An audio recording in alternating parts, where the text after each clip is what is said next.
माझे पैसे कधी संपतात ते कळतच नाहीत. हा एक विचार तुम्हाला तुमच्या इच्छा पूर्ण करण्यापासून दूर रोखतोय. होतं काय, आपल्या मेंदूमध्ये ॲमिग्डाला नावाचा एक पार्ट असतो. जर तुम्ही अपुरेपणाची भावना ठेवलीत तर तो नेहमी चिंता, काळजी, अपुरेपणा हे सगळं अट्रॅक्ट करत असतो. या उलट तुम्ही जर मुबलकतेची म्हणजे अबंडन्सची भावना ठेवली तर तो नेहमी चांगल्या गोष्टी अट्रॅक्ट करतो.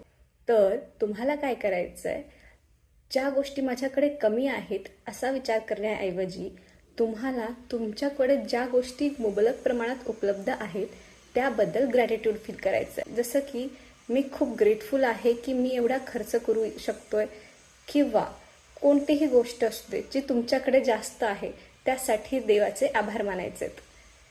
त्यामुळे होतं काय, तुमच्यामध्ये मुबलकतेची भावना निर्माण होते आणि तुम्ही पॉझिटिव्ह गोष्टी अट्रॅक्ट करायला लागतात.